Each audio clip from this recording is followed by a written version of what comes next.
Assalamu alaikum wa rahmatullahi wa barakatuh. Can all of you hear me? Wa salam wa rahmatullahi wa barakatuh. Yes.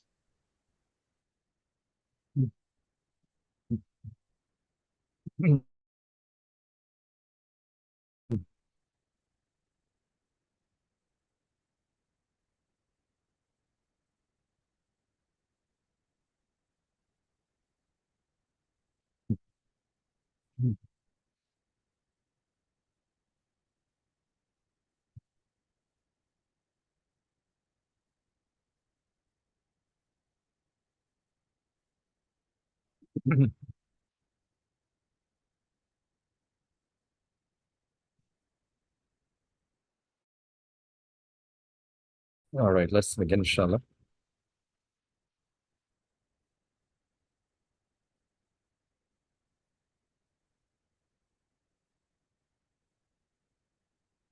Alhamdulillah wa kafa. Wa salamun ala ibadihi allazina istafa amma ba'd. أعوذ بالله من الشيطان الرجيم بسم الله الرحمن الرحيم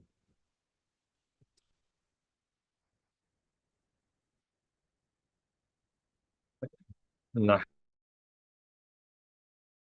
نقص عليك أحسن القصص بما أوحينا إليك هذا القرآن وإن كنت من قبله لمن الغافلين سبحان ربك رب العزة عما يصفون والسلام على المرسلين والحمد لله رب العالمين اللهم صل على سيدنا محمد وعلى آل سيدنا محمد وبارك وسلم.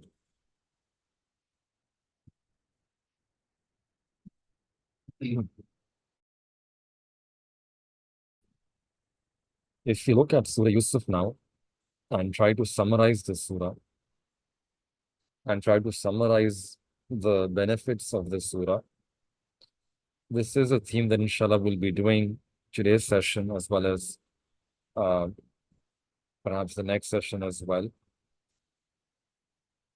Looking at Surah Yusuf, the benefits of Surah Yusuf, and the summary of the benefits of Surah Yusuf. So one of the key themes, overall theme, is that Allah subhanahu wa ta'ala, He tests a person in two ways.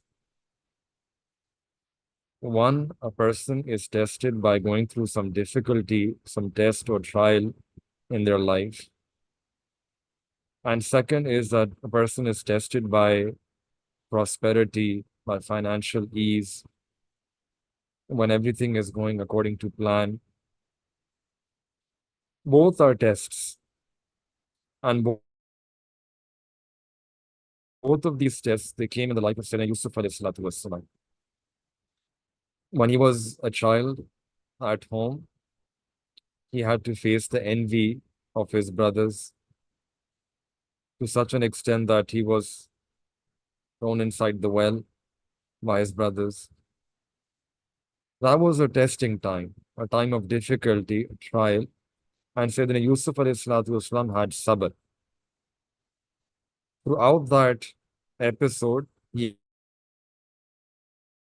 exercised sabr, patience. We don't see anything in that episode where he complained about his brothers, where he made a complaint against his brothers, where he slandered his brothers or said anything bad about them or spoke about taking revenge from him. None of that.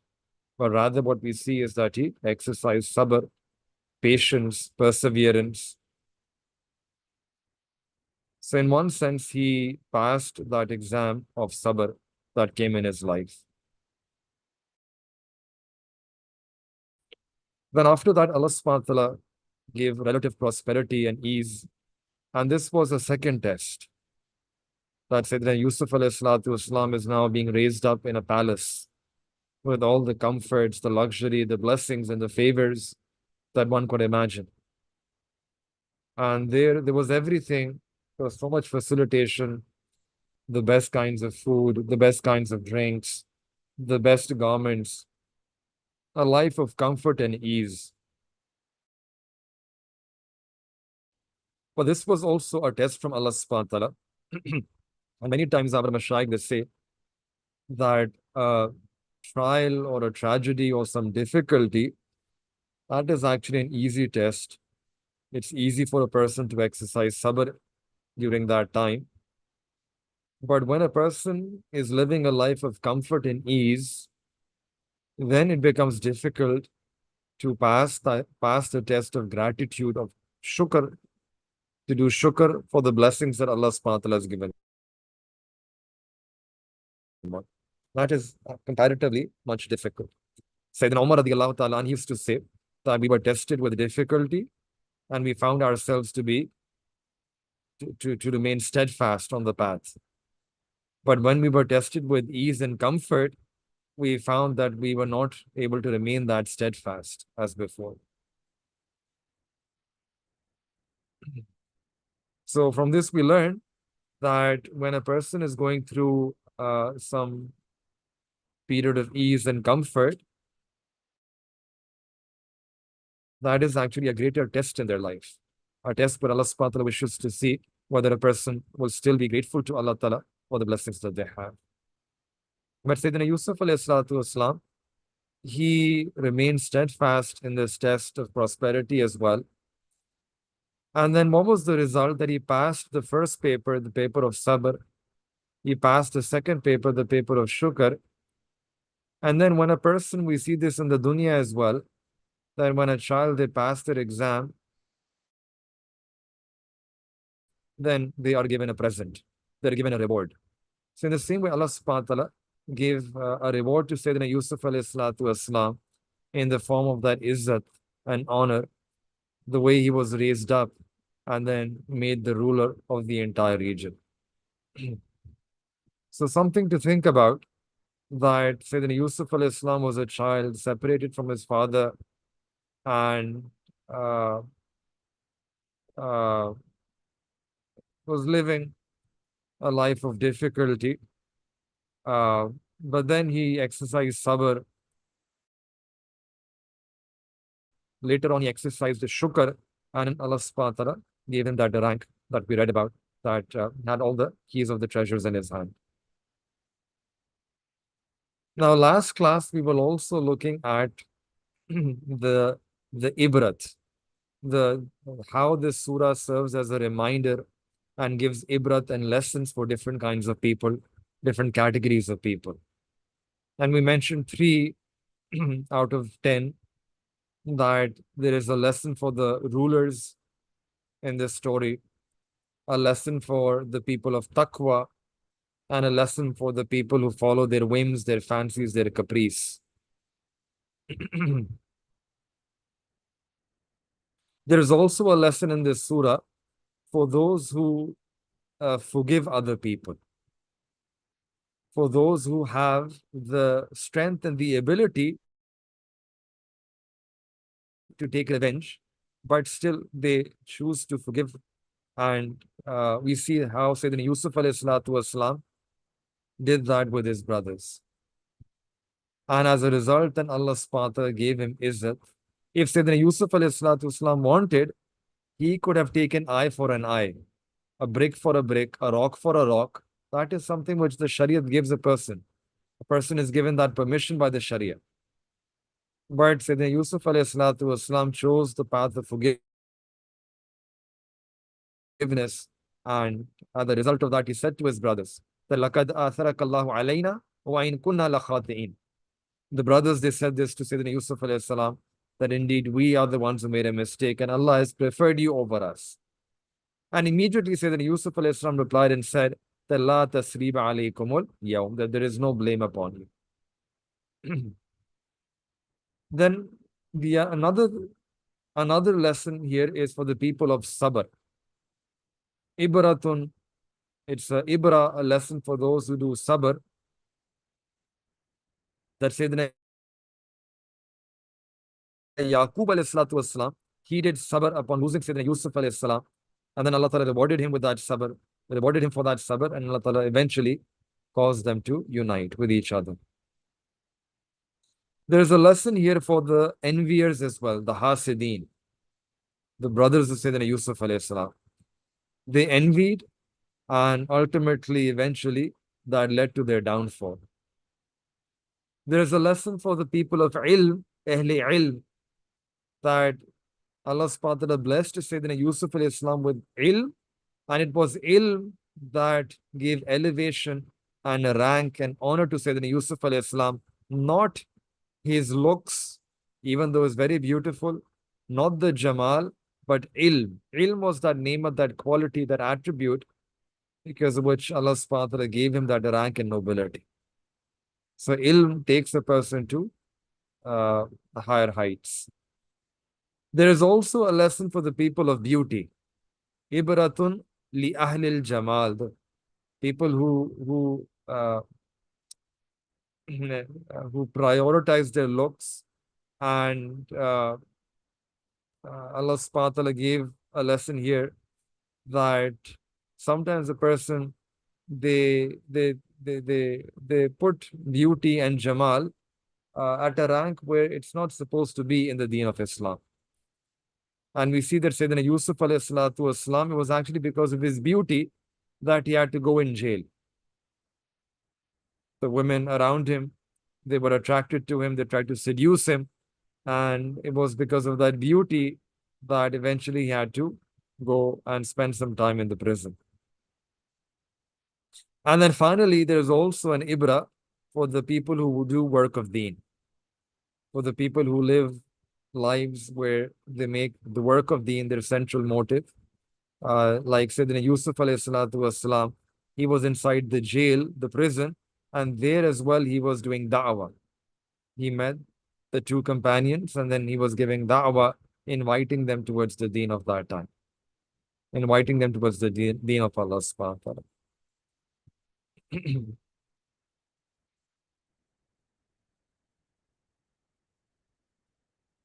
So what we want to do now towards this end is that we want to just summarize some of the main points, main lessons, main themes, so that we can draw a conclusion from this surah.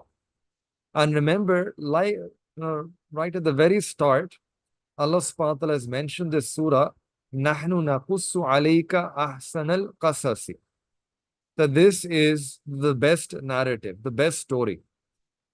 So now just focus on this phrase, ahsan al-qasas, that Allah subhanahu wa ta'ala has called this the best story. So we, in light of this, will try to draw some lessons and themes and benefits so that we can come to a conclusion that how is this surah, why did Allah subhanahu wa ta'ala call this surah the best of story, the best of qasas, the best of narrative.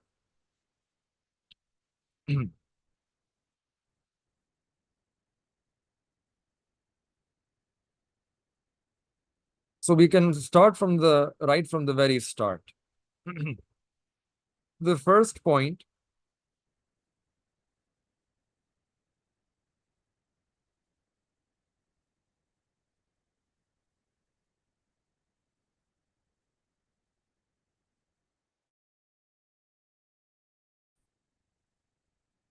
the first point is from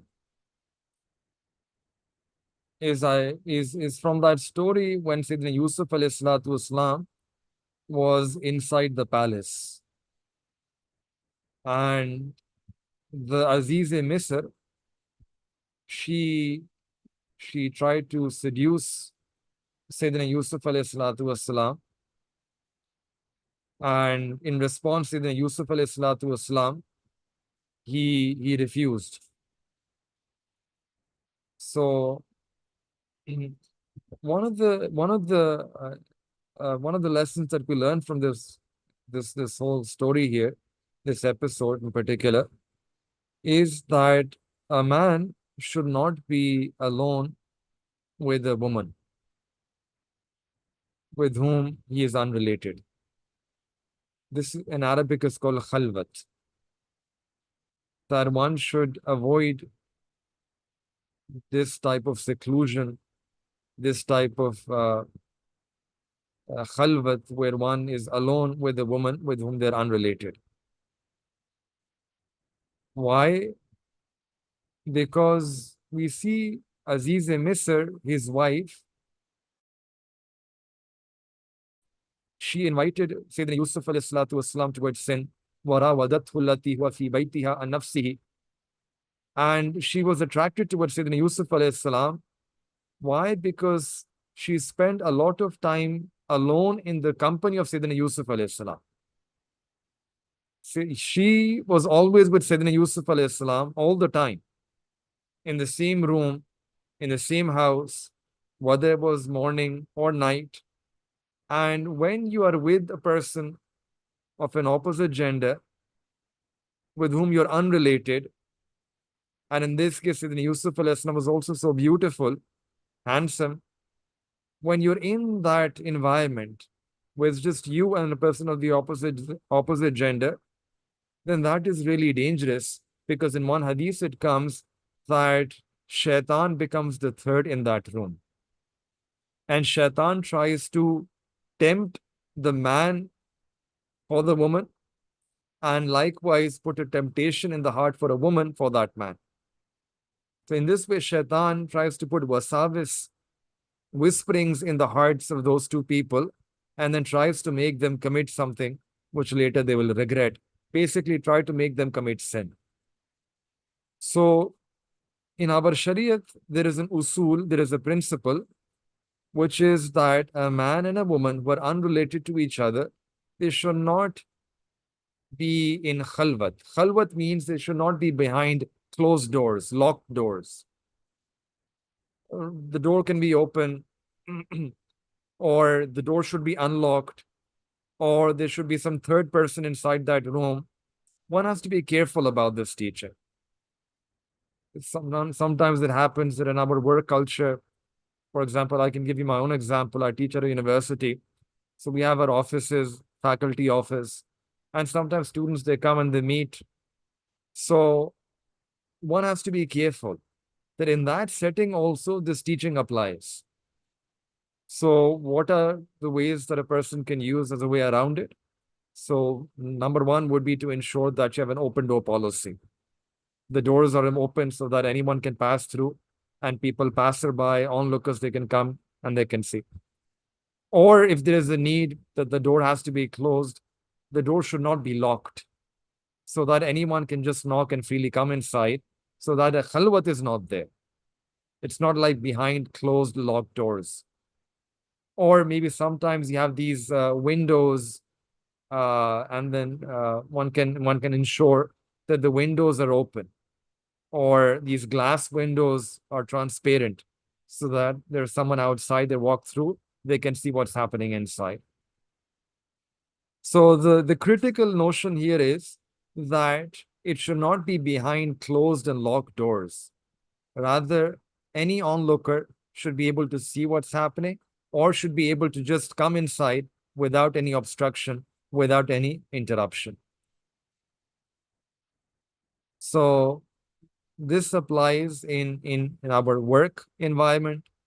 This applies even in our family occasions, relatives, first cousin, you're with them. One should be careful that not to be secluded inside one room behind closed doors, because then that would give a rise to these whisperings of shaitan. And we see this in the story of Sayyidina Yusuf alayhi salam, that the wife of Aziz Misr, she says here that Allah says that she seduced him. And again, one of the factors was that she was always with Sayyidina Yusuf alayhi salam, and eventually that led to her being attracted. And later, however, it was the rahmat of Allah subhanahu wa ta'ala that Allah ta'ala saved Sayyidina Yusuf alayhi salatu wasalam from falling into that sin. But now we should understand how big of an exam this was.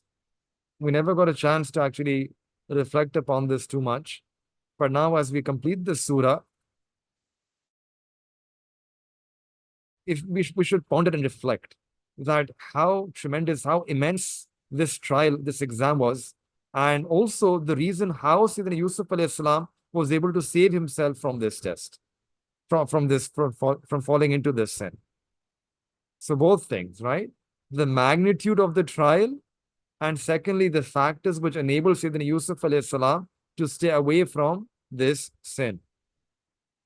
So first, what was the magnitude of this trial?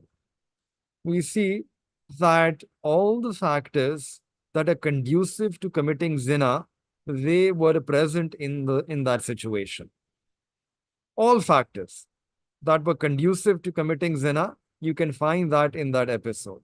For example, the woman, she herself is inviting that commit this sin with me. Allah Ta'ala says here in the Quran that the woman is saying, وَقَالَتْ هَيْتَ لَكَ. Qalat, the woman is saying, come on, come to me. So the woman is inviting. When the woman herself is inviting the man to come and commit this crime, commit this zina, then in many cases, the man, it's very easy for that person, the man, to respond. Very easy. There's no obstruction. The woman herself is inviting towards sin. Then further, Allah says here in Quran, Tarbara wadathu lati huwa fi baytiha. That Hazrat Yusuf alayhi salatu wasalam was with her in the house, in her house. So it's not that the two are living in separate homes. And Sayyidina Yusuf alayhi salam needs to come to her house, or she needs to come to the house of Sayyidina Yusuf alayhi salam. And then sometimes when you have to go to someone else's house, then people watch that, okay, where are you going? There are people observing you, right? And why is she going there? And why is he going there?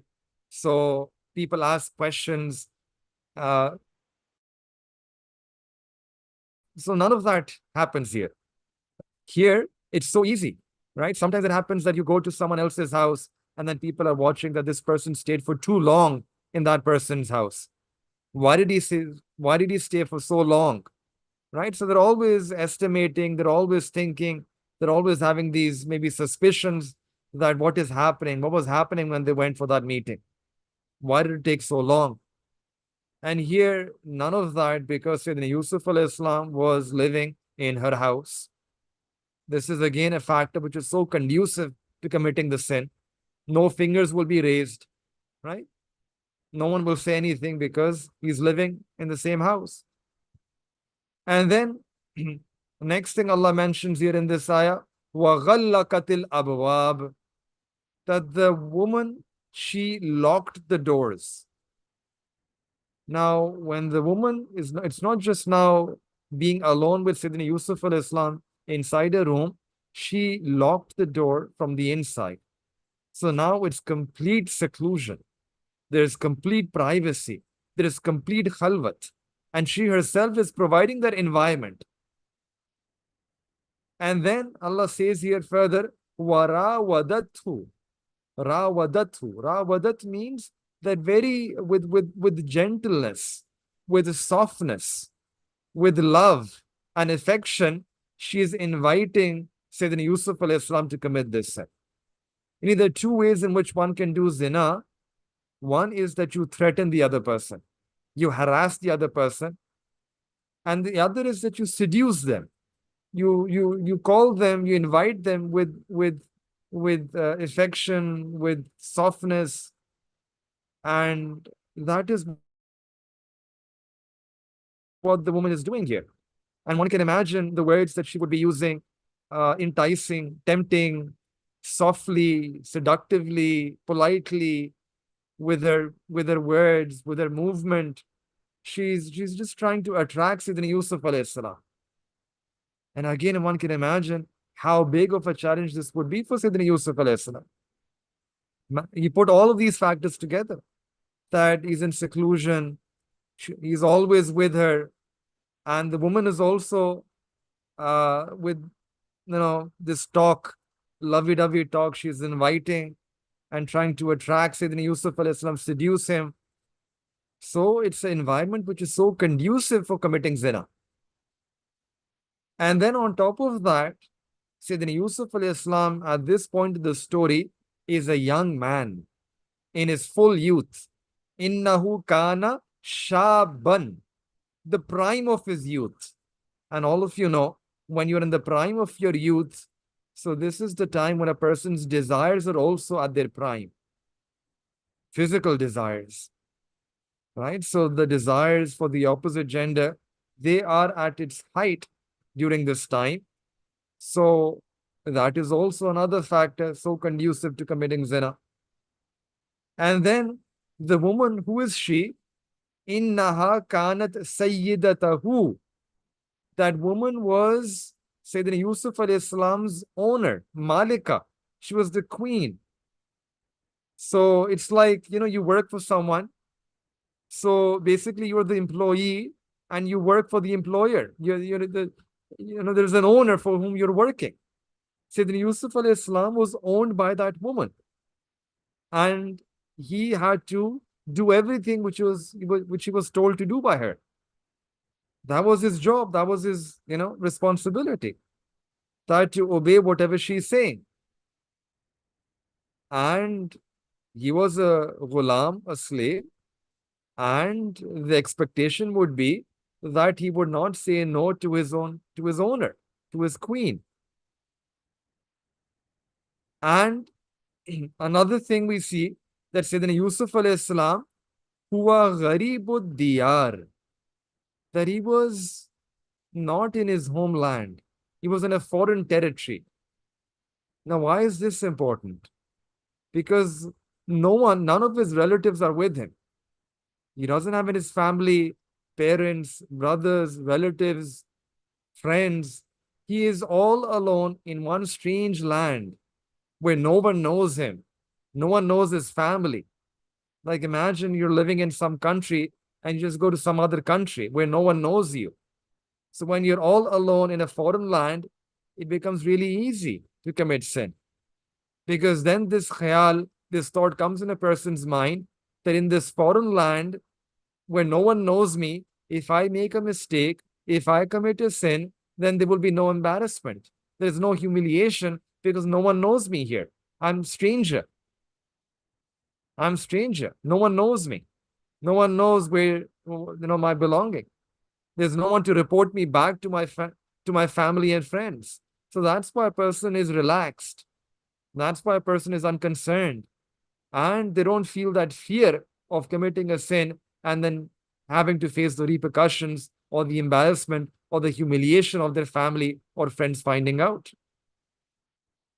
So here, Sayyidina Yusuf alayhi salam is in a strange land. And if, if someone was to commit a sin in this land, no one would know back home what happened. So that fact is also not there, that fear of embarrassment. Then the next point is that this woman, she's also really, really beautiful. She's not some, ordinary woman. If the king chose her as his wife, then surely she would be a beauty queen. Surely she would be really attractive. She would be really beautiful. She would have a lot of husn and jamal. And she would also carry herself with that decorum, dignity, would wear proper clothing, beautiful clothing, which would only further increase her beauty. So this is another thing that really makes it so conducive for a person to commit zina. The woman herself is very beautiful, attractive. And also another thing, that the woman also is from nobility. Not just a person of beauty, but a person of nobility, from a noble lineage. She's the first lady of the country, and everyone is around her. All the servants, all the other people, they look up to her. She's the first lady. So a position of reputation, status, prestige, plus beauty, husn, and jamal. That's the perfect combination. That's like the perfect woman. And she herself is seducing Sayyidina Yusuf alayhi salam. And then look here, another thing which comes in the story is that her husband, the Aziz-e Misr, the husband was also not a ruthless tyrant. that if something did someone, was actually a soft-hearted person. Again, if you remember the story and if you remember his dialogue, even when his own wife was exposed and he realized that his wife made a mistake, so when the whole matter opened up, what he did was he told Sayyidina Yusuf alayhi salam to leave the house and go inside the prison and did not punish his own wife. And he was soft-hearted. So a soft-hearted husband, right? That not a ruthless, firm tyrant that someone is doing something bad to his wife and he would just kill that person. Very soft-hearted. That even when the matter opened up and the matter leaked before all the people in that city, still you can see that softness that he had for his wife, that instead of punishing his wife, he's saying to Sayyidina Yusuf alayhi salam that don't dwell upon this too much and why don't you go to jail? Why don't you go to prison? So that's also another factor, that the husband of that woman, he was also very soft. And then the next point is also really interesting, really ajib, that if you go down here to the other women of the town, the other women of the town, uh,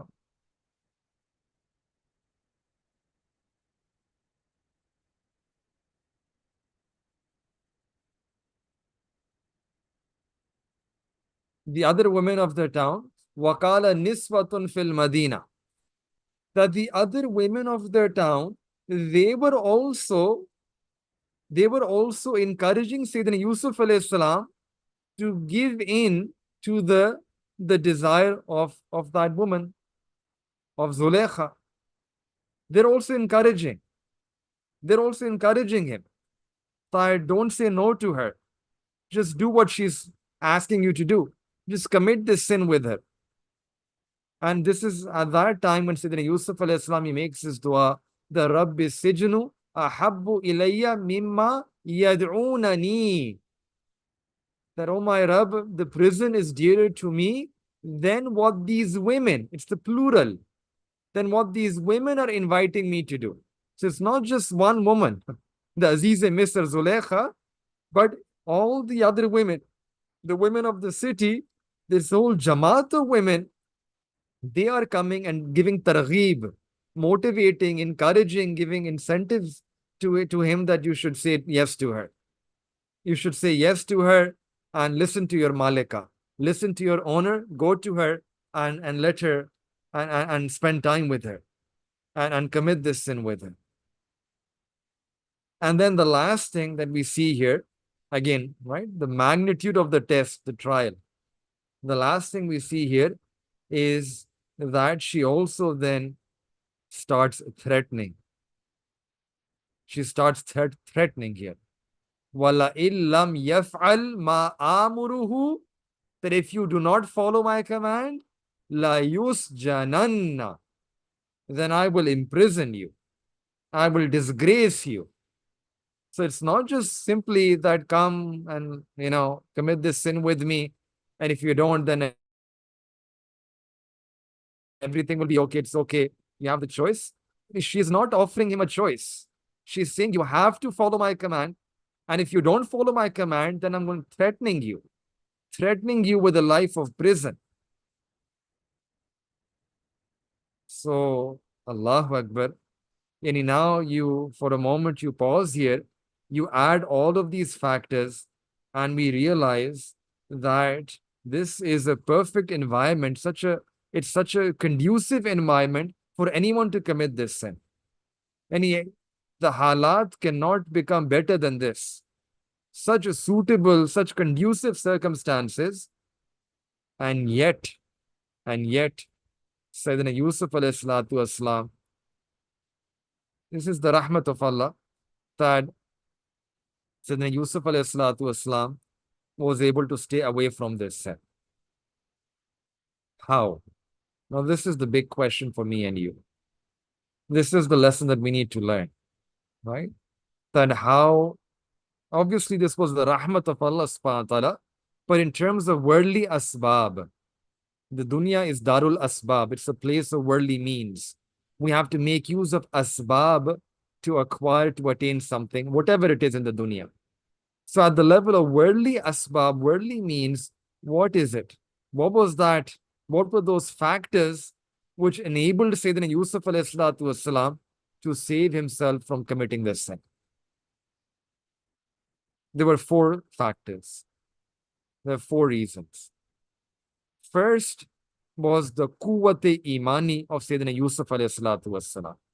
What we mean by quwwat imani is the strength of the iman that Sayyidina Yusuf alayhi salatu wasalam had in his blessed heart. His iman was at that level of kamal and perfection where he felt uncomfortable. He felt uncomfortable. He felt anxious. He felt worried when he was invited towards this sin. His heart didn't like it. His heart did not like it. And the reason why his heart did not like it was because of the perfection of his iman. Because when a person's iman is strengthened, this is a journey, right? So all, when we recite the kalima, we enter the fold of iman, the fold of Islam. That's not the end, it's the start. And then the whole life we're supposed to spend in trying to strengthening our iman further, in trying to solidify our iman, trying to get kamil iman, complete and perfect iman. So this is the journey. And for those who are able to journey on this path of strengthening their iman and making their iman stronger, then they realize that Allah Ta'ala is truly Azim. Allah Ta'ala is truly Al-Akbar. The azmat of Allah subhanahu wa ta'ala enters into their heart. The greatness, the majesty, the might of Allah Ta'ala, it seeps into the heart of such a person who has true iman, kamil iman, perfect iman. And then they realize that Allah Ta'ala's greatness, His majesty is such that He knows even the khiyanat that I do with my eyes. Sometimes we steal glances. Allah knows when I steal glances. Allah knows wama tukhfi sudur, what lies even in my chest and my breast. Allah knows that as well. Nothing is hidden from Allah subhanahu wa ta'ala. I cannot hide anything from Allah ta'ala. Allah ta'ala is so azim. He is so kabir. Allah's greatness and majesty seeps into the heart of a person. And then a person realizes with true conviction and yaqeen that if I break the command of Allah, there will be severe repercussions. I will be breaking the command of that being who controls everything, who's the majestic, who's the mighty, who's Azim. And if I break the command of that Azim Zat, then there will be severe repercussions. And hence a person becomes fearful and they don't become so bold as to take that step and break the command of Allah subhanahu wa ta'ala. Quwwat imani. In this ummah, there were such people, people of Allah, who had such a strong quwwat imani, such a strong strength, such a strong iman, and they used that iman to save themselves from sin. For example, there was one tabi'i who was captured by a king, a ruler. And someone suggested to the king that if you can somehow bring this tabi'i to your religion, then he can become the commander-in-chief of your army. He's a very able man, very brave person. You will not find someone more courageous than him. So the king started thinking, how can I make him leave the deen of Islam? He came back home and he was thinking He had a daughter, and the daughter, she saw her father, that the father is preoccupied. She asked him that, "Oh, my father, what's on your mind?" And he said that, "My daughter, there is this man, and I wish that he can come on our deen because he's really able, and I want to make him the commander of my army."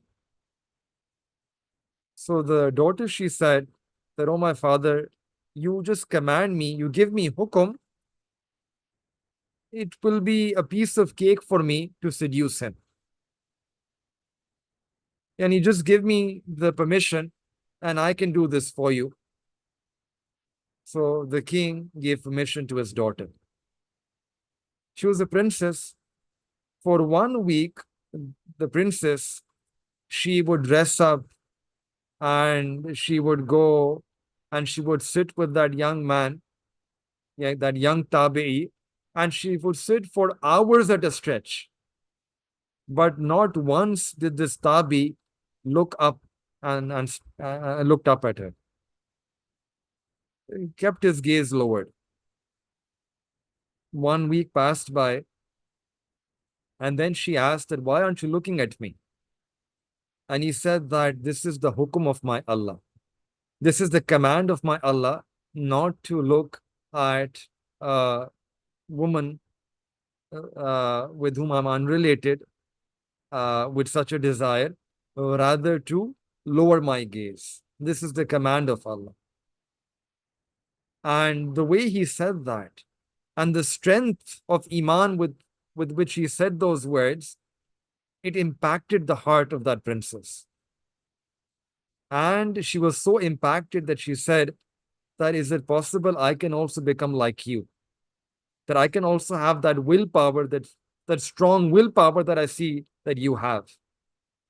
And he said that, "Yes, you can also become like me." She asked, "How?" And he said that, "For that, you need to become a Muslim." So then she recited the kalama, and there and then she became a Muslim. When she became a Muslim, so then she asked that, "Now what should we do?" So he said that, "Now you should try to devise a strategy to take me out from this place." So the princess, she then made a plan.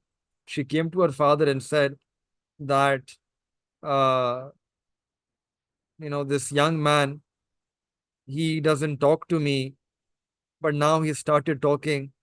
So, but the environment is very claustrophobic. It's a closed environment.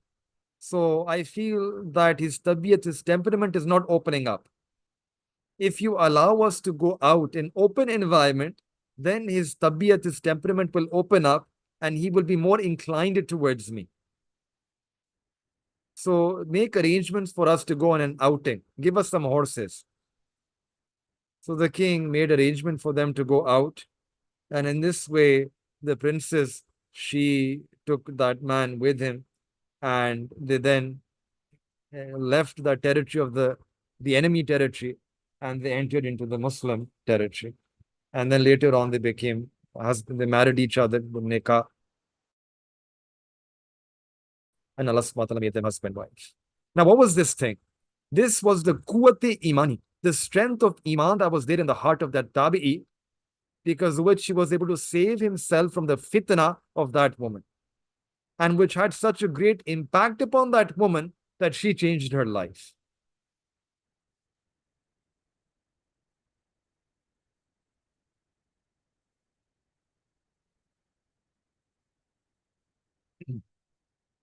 Once it was a dark room, and a woman was passing by.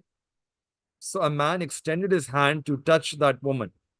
And immediately she replied that, "Be wary of that being who is Alim and Khabir, who knows everything, who has knowledge of everything."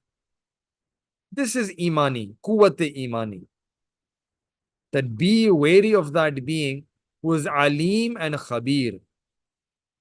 Yani have haya that such a Lord is looking at you at the moment.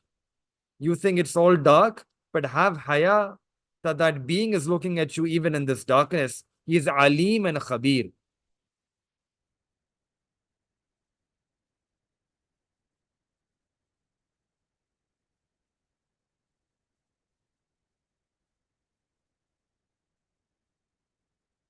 This was the first factor that we see in the life of Sayyidina Yusuf alayhi salatu wassalam.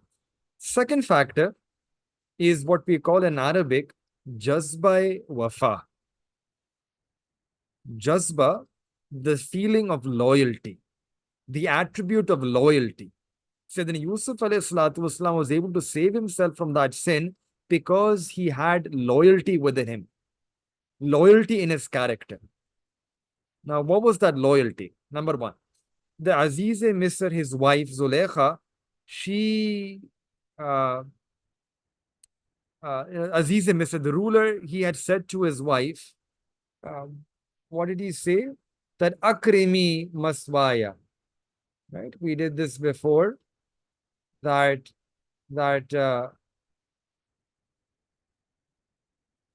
at one point, the Aziz Misr says to Zulekha, Akrimi Maswahu. That keep Sayyidina Yusuf alayhi salam in the house with the nobility. And you keep him well in this palace. And you take care of his upbringing. There shouldn't be any shortage, any deficit.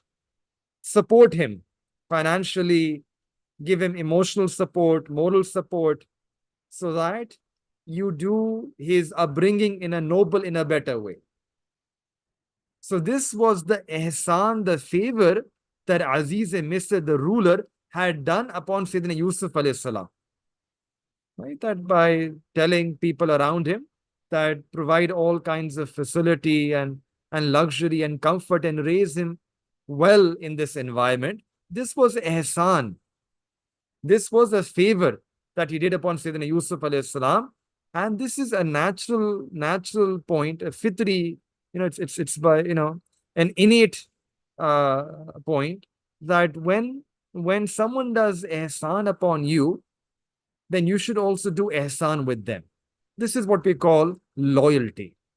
To have the attribute of loyalty means that if someone does a favor upon you, then you also respond in kind. So we see that Sayyidina Yusuf alayhi salatu wassalam, he also responded with kind. And where do we see this? The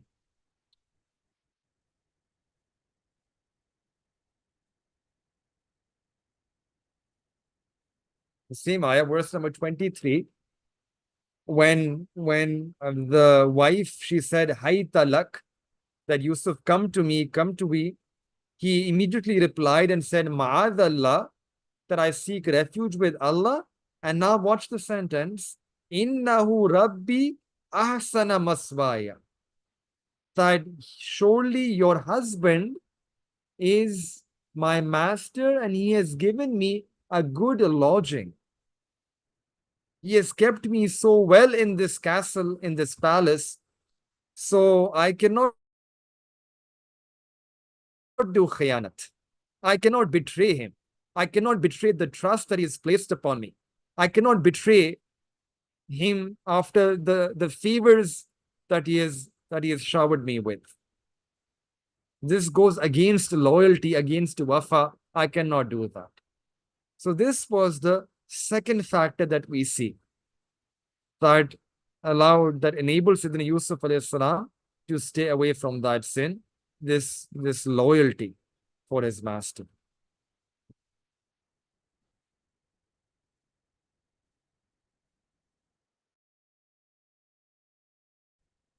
And the third factor, when a person commits a sin, one of the best strategy to save ourselves from committing sin is to save ourselves from those things which take a person near to sin. All those things which take a person closer and closer to sin, to leave those things. That is called taqwa. Taqwa. That is put a safe distance between us and sin. To leave all those things which can take a person closer to sin. So we see that also in the story of Sayyidina Yusuf alayhi salam. For example, when Zulekha she invited Sayyidina Yusuf alayhi salam to commit sin. And then when, along with Zulaikha, the women of the city are also telling Sayyidina Yusuf alayhi salam that say yes to her, go to her, commit this sin with her. So everyone is now inviting him, telling him to do sin. So in that situation, what does Sayyidina Yusuf alayhi salam do? He changes the environment. He changes his surroundings. That I cannot save, it will be difficult for me to save myself while living in this surrounding where every day I am being enticed, I'm being tempted, I'm being invited by all of these different people telling me to commit this sin. I need to change my surroundings. I need to change my environment. And hence, Sayyidina Yusuf alayhi salam did not like to remain in that environment, but rather immediately is making dua to Allah subhanahu wa ta'ala. That qala rabbi sijnu ahabbu ilayya mimma yad'unani ilay. That, oh Allah, I prefer to go to prison. Going to prison is dearer to me than what these women are inviting me to do. So this is another really important point here, that to be able to stay away from sin, to be able to remain steadfast in leaving sin, one has to let go of those things which take a person towards sin. We have to change the surroundings. We have to change that company. We have to change those things. We say in witr salah, dua witr, wa nakhluku, wa nakhla'u man yatruk, wa nakhla'u, wa natruku man yafjuruk. Right? That Allah, we leave all those people who are committing fisk and fujur. We leave them, we leave their company. It's like we're making a pledge and a promise to Allah. So leaving all such environment, all such surroundings, all such people, all such those things, those memories which remind a person of sin, leaving that environment. And when you leave that environment, then you will be able to attain istiqamah and steadfastness in staying and remaining established on taqwa. Otherwise, it's always a battle. It's all, if you're in that environment and then it's just you're on the border, like on the boundary, and just fighting that battle. Sometimes you will succeed, but there is a danger that you might just cross over the boundary, end up in the haram, end up committing the haram. No one makes their home at the border of a country. They want to go deep inside in security and safety, not at the border. That's what taqwa is. That don't live on the border. Don't live a life just of fatwa. Live a life of ahle taqwa. Go deep. Put yourself on the safe side. Leave all those sin, leave the sin, and leave all those things which take you towards sin. And we live in a digital age. We're not saying leave your cell phones and internet, but really be really careful about how we use, because we need to become taqwa. We need to practice taqwa. One place where we need to practice taqwa is all of these screens that we have with us. Because it's so easy for a person to slip and just go cross the boundary, commit haram. So easy, just one click of the button, and a person does the haram, looks at the haram. So taqwa when it comes to using our screen. And if a person is unable, then perhaps switching it off for some time. Working on our quwwat-e imani, so that we can use these gadgets with that level of iman, that strength of iman, with that taqwa, which is required from us, so that we don't fall into the haram. It's unbelievable. It's so many cases, people who are religious, people who sometimes pray tahajjud, they fall over into the haram because of this. And it's not about growing old, that, I'll become this year, I'll reach this stage of my life, and then automatically these sins will go away. It doesn't happen like that. People who haven't made this effort of having taqwa in their life, they can be 50, they can cross 60, they can even go in their 70s and still commit these sins on the net. It's about making an effort of having taqwa in our life, staying safe, and exercising taqwa in particular in the way we use these gadgets, the screen. This is one of the ways in which we are being misled. So many young people from the ummah, and not just now, young people, men, women of all ages. One click and these pictures, these pixels come. And your iman is wasted. Your salah, your roza, your zikr, your muraqabah, the nur that you got, all of that goes away.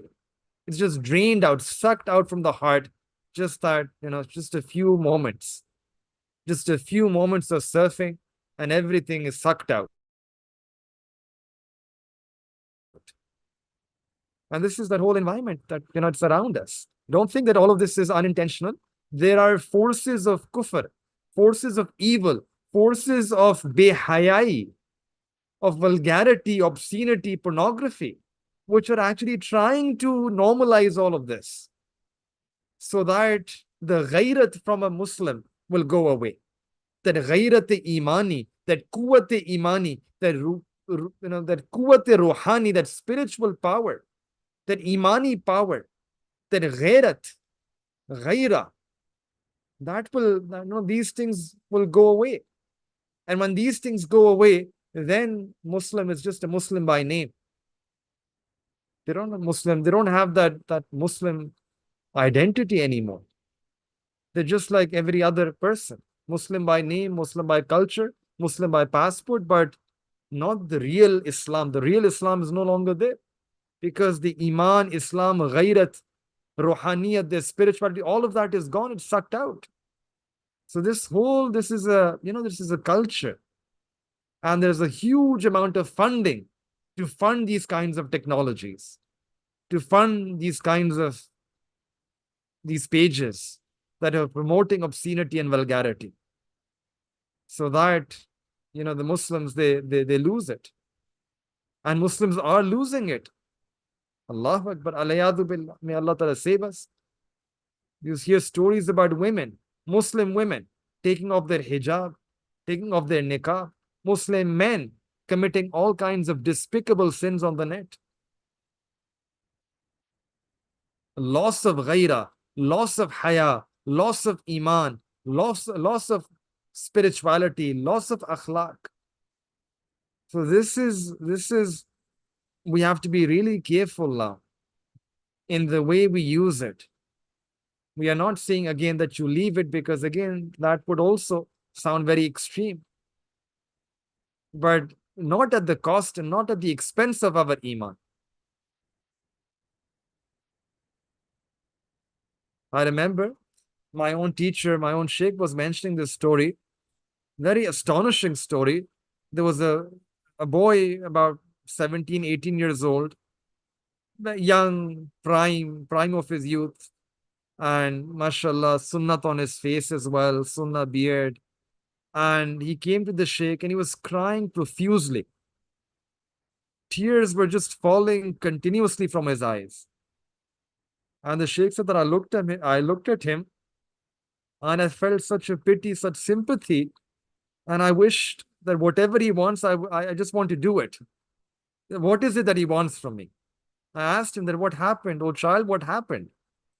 And he said that, Hazrat, please make dua. I've come here for dua. So the sheikh asked that, what dua do you want me to make? And that child responded that, my grandmother, make dua for my grandmother. And the sheikh said, I was surprised. And I asked that, your grandmother? And he said, yes, that she is 75 years old. And every day she spends 5-6 hours on the internet watching obscenity, watching those pictures which are unlawful for us to watch. Every day, 5-6 hours on the net, watching those pages, and she's 75 years old. Any one would expect that at 75 years old, the grandmother would be making dua for her grandson who's 17 years old. That, oh Allah, save my child from giving into the desires of nafs. Protect him, grant him haya. And here it's the exact opposite. The child is saying that please make dua for my grandmother. My grandfather passed away, and ever since that day, my grandmother, she has gone on that path. Spends 5 hours watching pornography.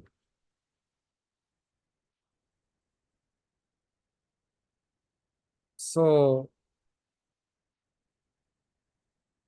these are the things we should try to cut down, to change our surrounding, to disconnect from those things which can take us towards sin.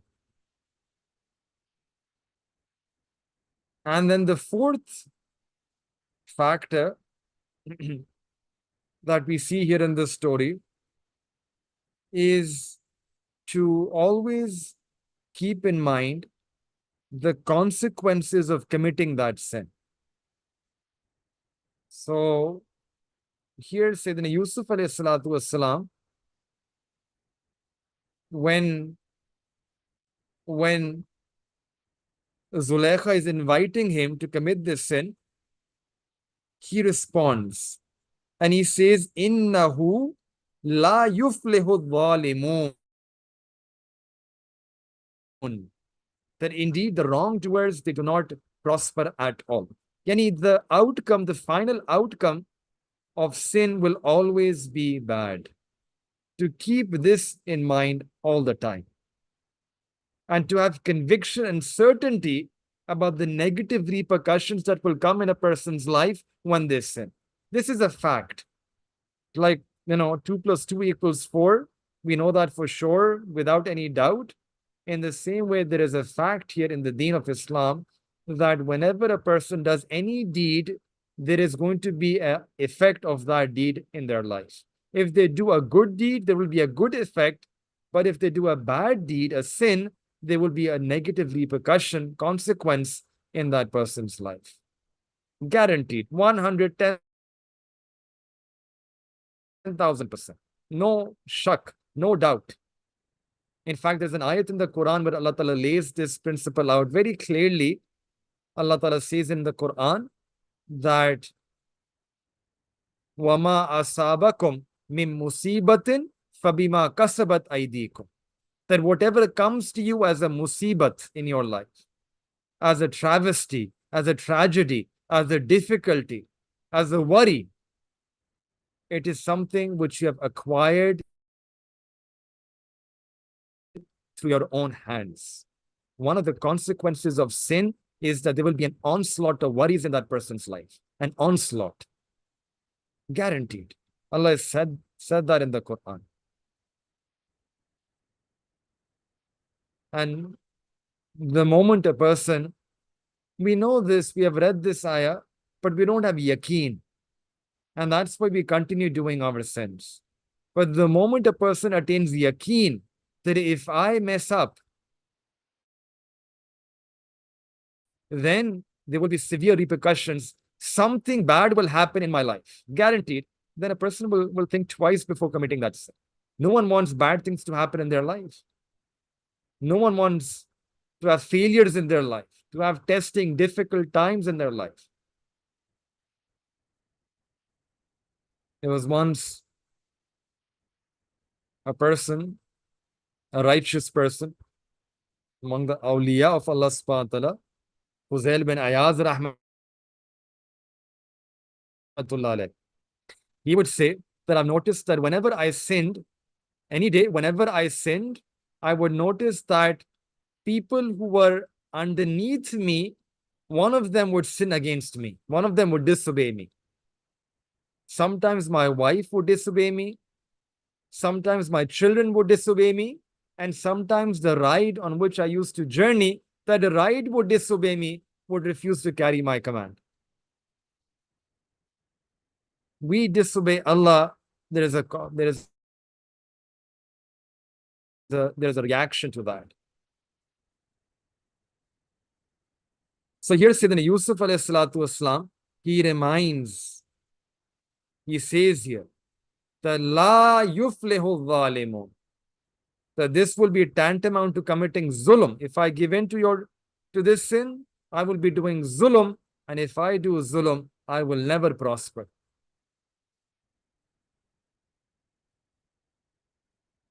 So these are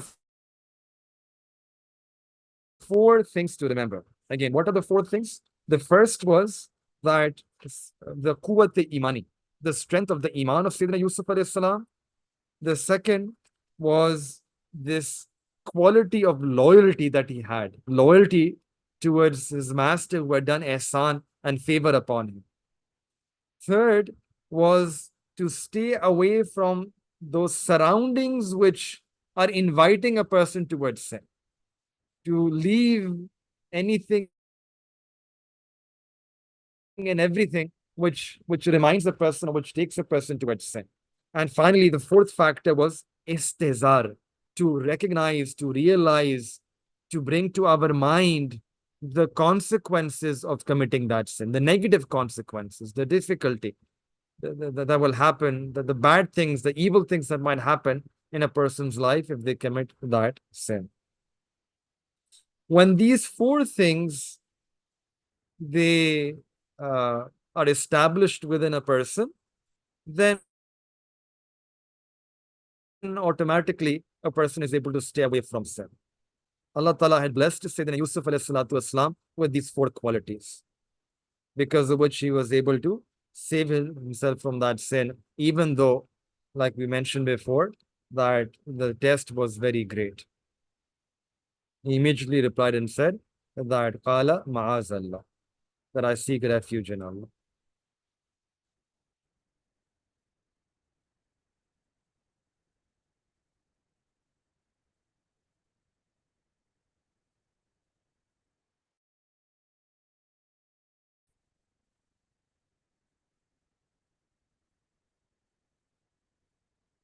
Another point from the same story here is when Sayyidina Yusuf alayhi salam says that Allah, the prison is dearer to me than what these women invite me to do. The lesson that we learn is that it's better to be in some musibat than to be in masiyat. The 2 words, musibat and masiyat. Musibat means a calamity. Masiyat means sin. So the principle, the rule is that it's better to be in a calamity than to be in sin. Here, we see this Sayyidina Yusuf alayhi salatu wasalam, he prefers to be in this calamity of being in a prison. He prefers that over falling into sin. So this is a lesson we should always remember, that, oh Allah, we should make dua to Allah, that Allah, at whatever cost, at every cost, Allah, save me from falling into sin. Save me from falling into sin. Being in a calamity, being in a musibah, being in some difficulty, that is still tolerable, but falling into sin is not tolerable. Falling into sin is not tolerable.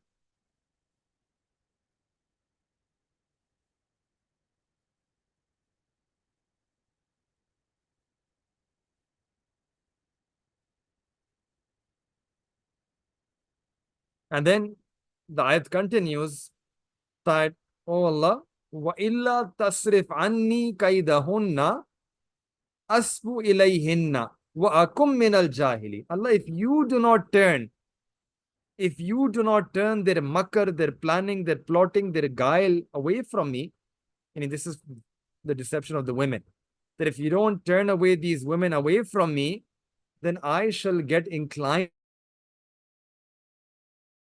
towards them, and I shall then be amongst the ignorant ones. What this tells us is really something really important, that Sayyidina Yusuf alayhi salam, he made use of all the worldly asbab that were available to him in order to save himself from that sin. That is what one part of the equation. That if you want to attain something in the dunya, you make use, you exert yourself, and you make use of whatever worldly asbab, worldly means are available to you. You want to do well in your studies, you want to get an A in class, you do the readings, you come to class, you write the exam, write the midterm, you do the assignments, all of that. At the worldly asbab, you make use of all the worldly means and you exert yourself. That's one task, one thing that we are supposed to do. And that's what Sayyidina Yusuf al-Islam did. But in addition to that, as a believer, there is a second part of the picture. The first part is called Zabata. Zabata, right? Rule. You make use of things like you go to the doctor, you're sick, you go to the doctor, you ask them to write a prescription for you, take medication. That's Zabata. The second part is called Rabata, and Rabata with Allah. Rabata means that connection with Allah. Because no matter how many worldly asbab we make use of, we cannot, on the basis of worldly asbab alone, succeed in our lives. We will only be able to attain to our goal when there is the permission and the izn of Allah subhanahu wa ta'ala. And to get that permission, that izn of Allah subhanahu wa ta'ala, for that we have to cry before Allah. For that we have to humble ourselves before Allah. For that we have to seek assistance from Allah. For that we have to do ruju ilallah. We have to turn to Allah ta'ala. We have to turn towards Allah subhanahu wa ta'ala. Like here, Sayyidina Yusuf alayhi salatu wasalam, he is turning to Allah ta'ala.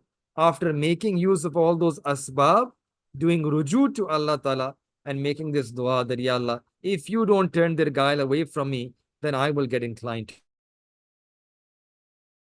towards them.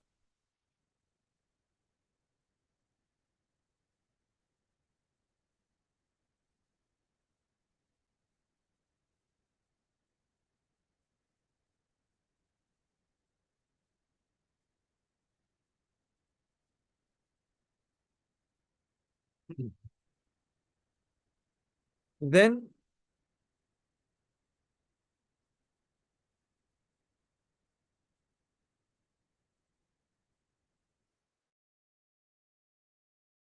another point to also remember is that person who has iman and that person who is sincere in the relationship with Allah, then Allah subhanahu wa ta'ala takes upon himself to protect that person. Like Sayyidina Yusuf alayhi salatu wassalam was person of iman, person of sincerity. Allah ta'ala took upon himself to protect, to safeguard Sayyidina Yusuf alayhi salam, to save him from that vulgarity, that obscenity, that sin towards which that woman was inviting. We see this here in this ayah. Allah says, كَذَلِكَ لِنَصْرِفَ عَنْهُ السُّوءَ وَالْفَحْشَ. That in this way, we did this to turn the evil and this fahsha away from him. And then why did Allah Ta'ala do this? Why did Allah Ta'ala turn evil? So imagine if Allah turns away evil from you, if Allah turns away the opportunities of sins from you, then there is no way that you will fall into a sin. Guaranteed you're safe. Because Allah is helping you. Allah is keeping you away from falling into evil, from falling into vulgarity, obscenity. Allah is helping you. There's no way you will fall into sin then. But how can you get that help of Allah Ta'ala? How can you get that special assistance from Allah subhanahu wa ta'ala, support from Allah? Allah gives the answer. Innahu min ibadina al-mukhlasin. This was the answer. This was the reason why he was helped by Allah subhanahu wa ta'ala in this manner, because he was among the ibad, the abd, the servant of Allah. And what type of servant? Mukhlas, sincerity. This is really the key, that a person should have sincerity with everyone, but the But the most is sincerity in our relationship with Allah. At least ikhlas, intention. Allah, I want to be sincere in my relationship with you. I don't want to be a munafiq. People who don't have ikhlas, there is riyah. Then they're doing things they're setting rivals to Allah Ta'ala. Part of it for Allah, part of it for other people. Part of it for Allah, part of it for nafs. Allah doesn't like milavat, doesn't like impurity, doesn't like mixture. Allah wants pure, ikhlas, khalis, pure, 100%, sincerely, purely for the sake of Allah. To do our actions with ikhlas, with sincerity. To be sincere in our relationship with Allah, not be two-faced, not live a life of two-facedness, not live a life of hypocrisy, of munafiqat, of nifaq, to stay away and to stay clear from all signs of hypocrisy and nifaq. That is what it means to be a person of sincerity. And if you can do that, then Allah promises His help. Allah Himself will turn away all evil from us.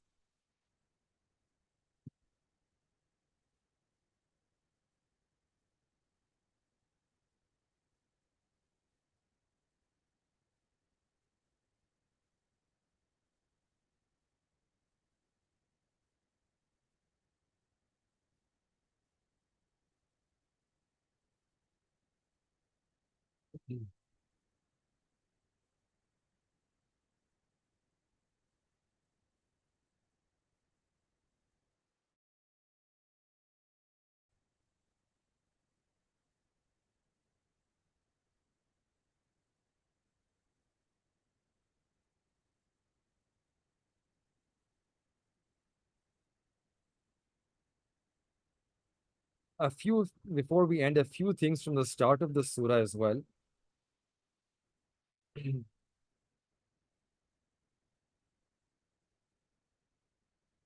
When Sayyidina Yusuf alayhi salatu wasalam had this dream, the father said that, my son, don't relate your dream to your brothers.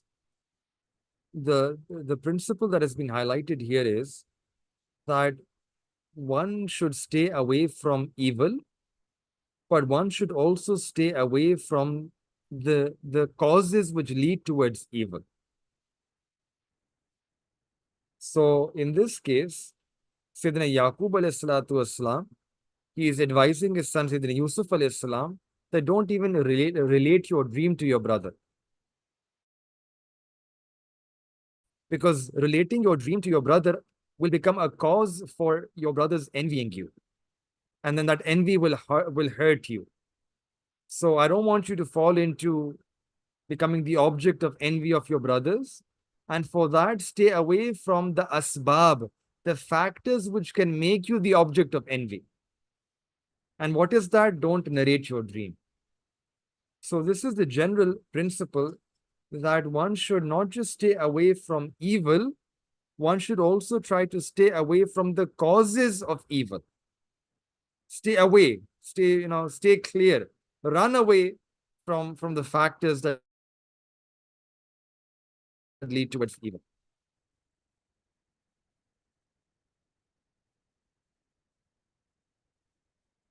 And in the same verse, we see that if there is something which you know will be harmful for another person, then you should let the other person know.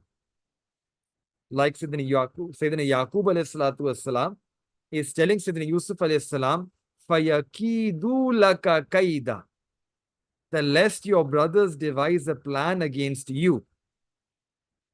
So he fears for Sayyidina Yusuf alayhi salam that maybe his brothers will harm him, will devise a plan against him, will plot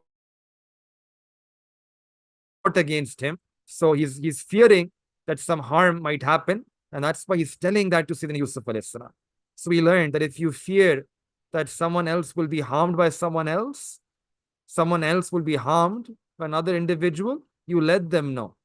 You let them know. You make them aware so that they can take the necessary precautions to save themselves from that harm.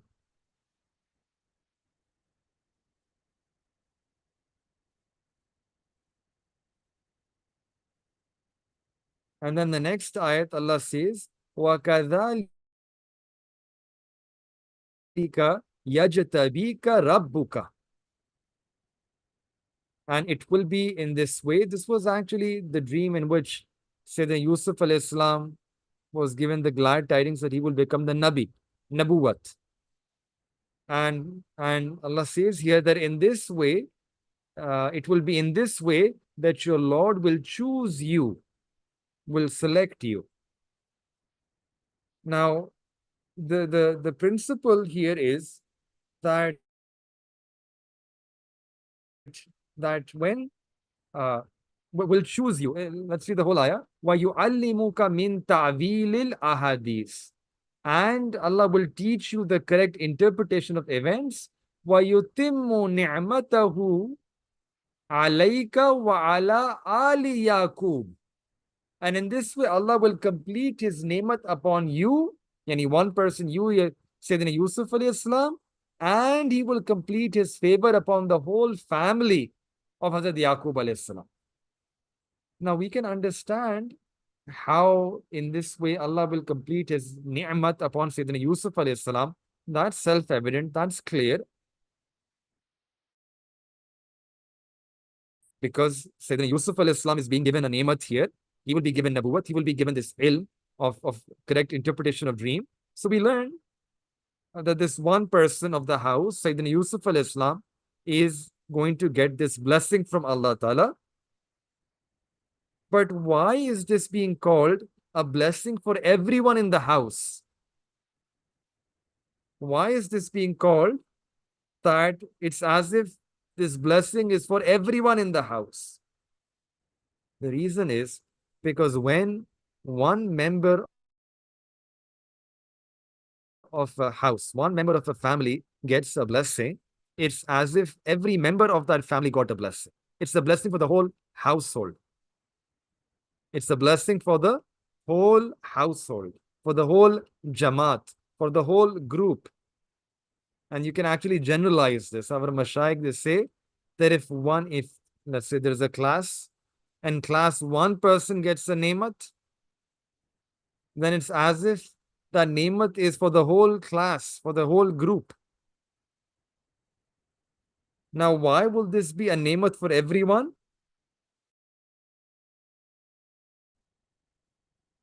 The reason is because of the barakat, everyone will be able to partake from that barakah.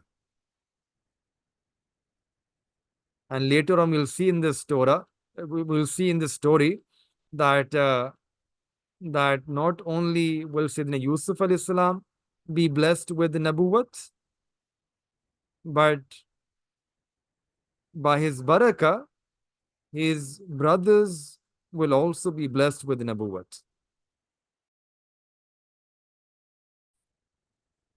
Now, this is a very simple example that when you turn a bulb on in a room,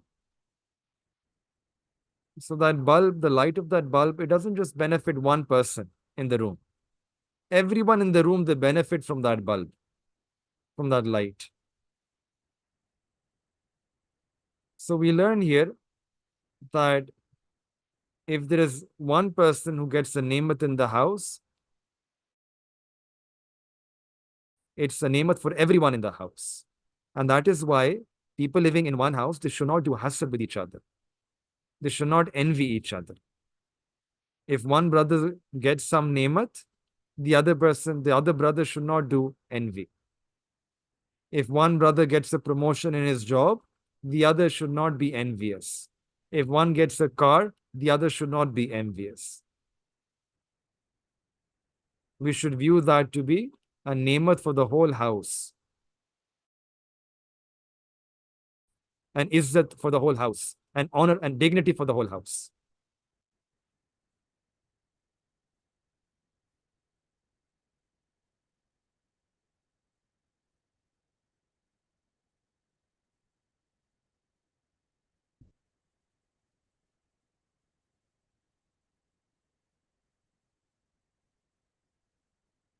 And then we also learn, last thing, and we'll end inshallah, that as parents, for those of us who have kids, we should try our level best in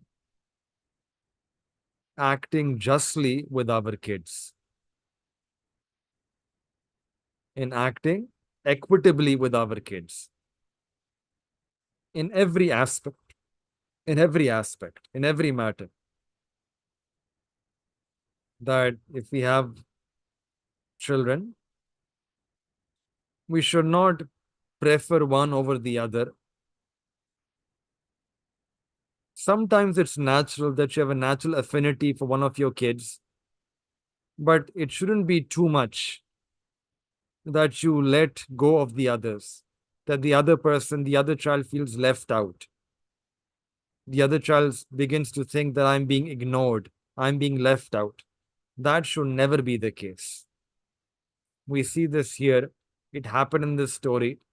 The brothers, they felt this. And they said, إِذْ قَالُوا لَيُوسُفُ وَأَخُوهُ أَحَبُّ إِلَىٰ أَبِينَا مِنَّا. That Yusuf and his brother Binyamin, they're dearer to our father than we are.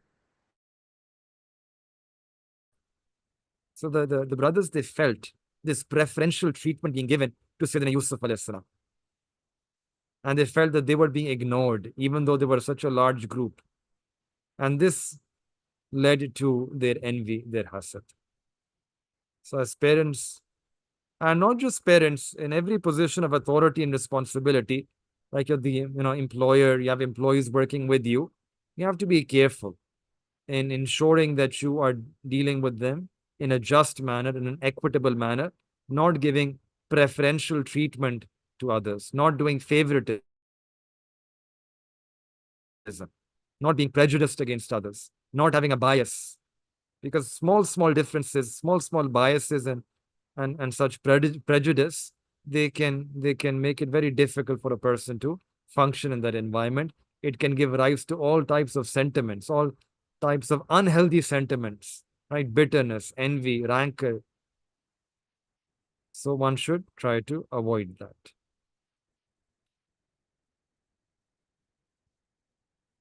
May Allah Ta'ala give us tawfiq that inshallah we can implement these lessons in our life as well. Inshallah, we'll have one final class on Surah Yusuf next week.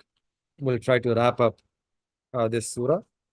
And then after that, inshallah, we will be starting another surah, Suratul Kahf, inshallah. May Allah Ta'ala grant us the barakat and the anwarat of this surah. May Allah Ta'ala make us people who have ilm nur of ilm. And may Allah Ta'ala grant us amal upon this ilm. And may Allah subhanahu wa ta'ala through this ilm, through this learning and teaching, may Allah Ta'ala grant us his rida, his liqa, his muhabba, his ma'iyya, his ma'rifah. Wa akhir da'wana alhamdulillahi rabbil alameen. سبحانك اللهم وبحمدك أشهد أن لا إله إلا أنت أستغفرك وأتوب إليك. السلام عليكم ورحمة الله وبركاته. वालेकुम अस्सलाम वरहमतुल्लाहि वबरकातुहू। वालेकुम अस्सलाम वरहमतुल्लाहि वबरकातुहू। जज़ाकल्लाह खैर शेख साहब। وعليكم السلام ورحمة الله وبركاته. Jazakallah khair. Keep us in your du'as as well. Inshallah, we'll keep all of you in our du'as. Inshallah. Jazakallah. Assalamu alaikum.